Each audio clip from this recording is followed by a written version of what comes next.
Hi all, welcome back to Akash cooking. ಇವತ್ತೊಂದು ಒಳ್ಳೆ mutton ಸಾರು ಮಾಡೋಣ ನಮ್ಮ ಅಮ್ಮನ ಸ್ಟೈಲಲ್ಲಿ. ತುಂಬಾ ಚೆನ್ನಾಗಿರುತ್ತೆ ಮತ್ತೆ ತುಂಬಾ ಈಸಿ ಕೂಡ ಮಾಡೋದು. ಬನ್ನಿ ಹೇಗೆ ಮಾಡೋದು ಅಂತ ತೋರಿಸ್ಕೊಡ್ತೀನಿ. ಮಟನ್ ಸಾರು ಮಾಡೋದಕ್ಕೆ ಮೊದಲಿಗೆ ನಾನು ಈರುಳ್ಳಿನೆಲ್ಲ ಚೆನ್ನಾಗಿ ಫ್ರೈ ಮಾಡ್ಕೋಬೇಕು. ಅದಕ್ಕೆ ಸ್ವಲ್ಪ ಎಣ್ಣೆ ಹಾಕ್ತಾ ಇದ್ದೀನಿ.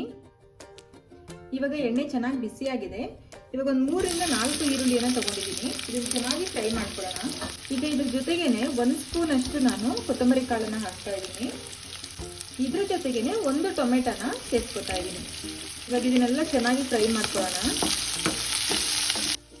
ನೋಡಿ, ಈರುಳ್ಳಿ ಇಷ್ಟು ಫ್ರೈ ಆದಮೇಲೆ ನಾನು ಸ್ವಲ್ಪ ತೆಂಗಿನಕಾಯಿಗಳನ್ನು ಕಟ್ ಮಾಡಿ ಇಟ್ಕೊಂಡಿದ್ದೀನಿ. ಇದನ್ನ ಹಾಕ್ತಾ ಇದ್ದೀನಿ.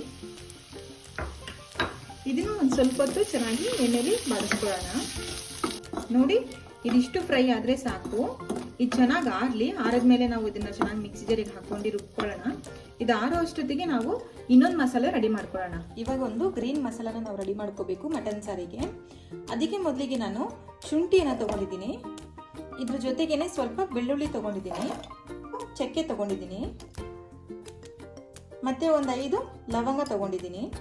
ಮತ್ತೆ ಸ್ವಲ್ಪ ಕೊತ್ತಂಬರಿ ಸೊಪ್ಪನ್ನು ಸೇರಿಸ್ಕೋಬೇಕು. ಇವಾಗ ಇದನ್ನೆಲ್ಲ ಚೆನ್ನಾಗಿ ರುಬ್ಕೊಂಡ್ಬರ್ತೀನಿ. ಇವಾಗ ನೋಡಿ, ಮಸಾಲಾನ ನಾನು ರುಬ್ಕೊಂಡ್ಬಂದಿದ್ದೀನಿ.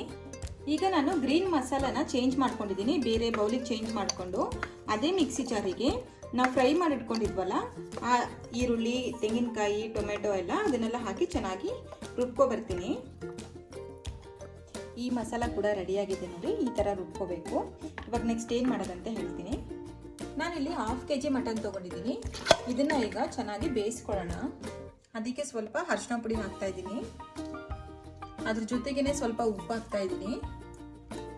ಮತ್ತೆ ಸ್ವಲ್ಪ ಖಾರದ ಪುಡಿ ಇವಾಗ ಇದಕ್ಕೆ ಸ್ವಲ್ಪ ನೀರು ಹಾಕ್ತಾ ಇದ್ದೀನಿ. ಮಟನ್ಗೆ ಎಷ್ಟು ಬೇಯಕ್ಕೆ ನೀರು ಬೇಕೋ ಅಷ್ಟು ನೀರು. ಇವಾಗ ಇದನ್ನ ಕ್ಲೋಸ್ ಮಾಡಿಡೋಣ. ಒಂದು 7 ವಿಷಲ್ ಬರಬೇಕು. ಮಟನ್ ಚೆನ್ನಾಗಿ ಸಾಫ್ಟ್ ಆಗಿ ಬೇಯುತ್ತವಾಗ, ಇಲ್ಲಾಂದ್ರೆ ಗಟ್ಟಿ ಇರುತ್ತೆ. ನಾವು ಮಸಾಲೆ ಹಾಕಿದಾಗ ಅದಷ್ಟು ಚೆನ್ನಾಗಿ ಬೇಯಲ್ಲ. ಮೊದಲಿಗೆ ನಾನು ಒಂದು 2 ಟೀ ಸ್ಪೂನ್ ಅಷ್ಟು ಆಯಿಲನ್ನು ಹಾಕ್ತಾ ಇದ್ದೀನಿ. ಈಗ ನೋಡಿ, ಎಣ್ಣೆ ಚೆನ್ನಾಗಿ ಬಿಸಿ ಆದಮೇಲೆ ನಾವು ರುಬ್ಕೊಂಡಿರೋಂತಹ ಹಸಿ ಮಸಾಲೆಯನ್ನು ಹಾಕಿ ಚೆನ್ನಾಗಿ ಫ್ರೈ ಮಾಡ್ಕೊಳ್ಳೋಣ. ಇದಕ್ಕೆ ನಾನು ಸ್ವಲ್ಪ ಅರಿಶಿನ ಪುಡಿಯನ್ನು ಹಾಕ್ತಾ ಇದ್ದೀನಿ. ಇವಾಗ ಇದು ಹಸಿ ಸ್ಮೆಲ್ ಹೋಗೋವರೆಗೂ ಚೆನ್ನಾಗಿ ಫ್ರೈ ಮಾಡ್ಕೊಳ್ಳೋಣ ಈ ಮಸಾಲೆನ. ನೋಡಿ, ಮಸಾಲೆ ಚೆನ್ನಾಗಿ ಫ್ರೈ ಆಗಿದೆ ಮತ್ತೆ ಹಸಿ ಸ್ಮೆಲ್ ಎಲ್ಲ ಹೋಗಿದೆ. ಈ ಟೈಮಲ್ಲಿ ನಾವು ಬೇಯಿಸ್ಕೊಂಡಿರೋಂತಹ ಮಟನನ್ನು ಇದಕ್ಕೆ ನಾವು ಸೇರಿಸ್ಕೊಳ್ಳೋಣ. ಮಟನ್ 7 ವಿಷಲ್ ಬಿಟ್ಟರೆ ಸಾಕು. ಮಟನ್ ತುಂಬ ಚೆನ್ನಾಗಿ ಬೆಂದ್ಬಿಡುತ್ತೆ. ಮಟನ್ ತುಂಬ ಚೆನ್ನಾಗಿ ಬೆಂದಿದೆ. ಇದನ್ನು ಚೆನ್ನಾಗಿ ಮಿಕ್ಸ್ ಮಾಡಿ ಒಂದು 5 ನಿಮಿಷ ಕುದೀಲಿ. 5 ನಿಮಿಷ ಕುದಿಬೇಕು. ನೋಡಿ ಎಷ್ಟು ಚೆನ್ನಾಗಿ ಕುದೀತಾ ಇದೆ. ಇವಾಗ ಈ ಟೈಮಲ್ಲಿ ನಾವು ಈರುಳ್ಳಿ, ತೆಂಗಿನಕಾಯಿ ಎಲ್ಲ ರುಬ್ಬಿಟ್ಕೊಂಡಿದ್ವಲ್ಲ ಆ ಮಸಾಲೆನ ಸೇರಿಸ್ಕೋಬೇಕು. ಚೆನ್ನಾಗಿ ಮಿಕ್ಸ್ ಮಾಡ್ತಾ ಇದ್ದೀನಿ ಇದನ್ನ.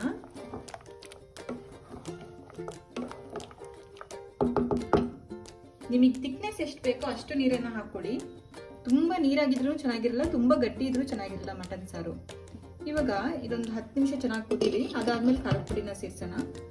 ಈ ಟೈಮಲ್ಲಿ ನಾನು ಚರ್ಬಿನ ತೆಗ್ದಿಟ್ಟಿದ್ದೆ. ಮಟನ್ ಬೇಯ್ತಾ ಇತ್ತಲ್ವ, ಅದ್ರ ಜೊತೆಗೆ ಹಾಕಿಲ್ಲ. ಯಾಕೆ ಅಂತಂದ್ರೆ ಚರ್ಬಿ ಫುಲ್ಲು ಕರಗ್ಬಿಡತ್ತೆ, ಆಮೇಲೆ ಸಾರು ಫುಲ್ಲು ಆಯಿಲ್ ಥರ ಆಗ್ಬಿಡತ್ತೆ. ಅದಕ್ಕೇನೆ ಈ ಟೈಮಲ್ಲಿ ಹಾಕಿದ್ರೆ ಕರೆಕ್ಟಾಗಿ ಬೆಂದ್ಕೊಳತ್ತೆ. ಇವಾಗ ಸ್ವಲ್ಪ ತೆಂಗಿನಕಾಯಿನ ಕಟ್ ಮಾಡಿ ಇಟ್ಕೊಂಡಿದ್ದೀನಿ, ಅದನ್ನೆಲ್ಲ ಸೇರಿಸ್ತಾ ಇದ್ದೀನಿ.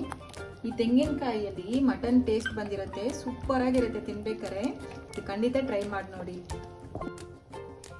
ಇವಾಗ ನಾನು ಸ್ವಲ್ಪ ಖಾರದ ಪುಡಿನ ಸೇರಿಸ್ತಾ ಇದ್ದೀನಿ. ಖಾರ ನಿಮಗೆ ಎಷ್ಟು ಬೇಕೋ ನೋಡ್ಕೊಂಡು ಹಾಕ್ಕೊಳ್ಳಿ. ಇಷ್ಟೇ ಅಂತ ಇಲ್ಲ, ಒಬ್ಬೊಬ್ರು ಖಾರ ಜಾಸ್ತಿ ತಿಂತಾರೆ, ಒಬ್ಬೊಬ್ರು ಕಡಿಮೆ ತಿಂತಾರೆ. ಸೊ ನೋಡಿ ಹಾಕ್ಕೊಳ್ಳಿ. ಜೊತೆಗೆ ರುಚಿಗೆ ತಕ್ಕಷ್ಟು ಉಪ್ಪನ್ನ ಸೇರಿಸ್ಕೊಳ್ಳಿ.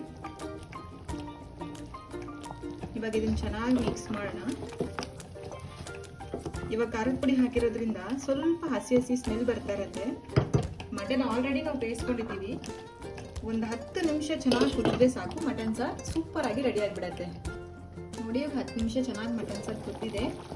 ಎಷ್ಟು ಚೆನ್ನಾಗಿ ರೆಡಿ ಆಗಿದೆ ನೋಡಿ. ನೋಡಿ ಎಷ್ಟು ಚೆನ್ನಾಗಿದೆ. ಮಟನ್ ಎಲ್ಲ ತುಂಬ ಚೆನ್ನಾಗಿ ಬೆಂದಿದೆ. ಮಟನ್ ಸಾರು ಅಂತೂ ಸಕ್ಕತ್ತಾಗಿದೆ. ನೀವು ಕೂಡ ಖಂಡಿತ ಟ್ರೈ ಮಾಡಿ. ಹೇಗಿತ್ತು ಅಂತ ಕಮೆಂಟ್ ಮಾಡಿ. ಹಾಗೆ ನಮ್ಮ ಚಾನಲನ್ನು ಸಬ್ಸ್ಕ್ರೈಬ್ ಮಾಡ್ಕೊಳ್ಳಿ. Thank you.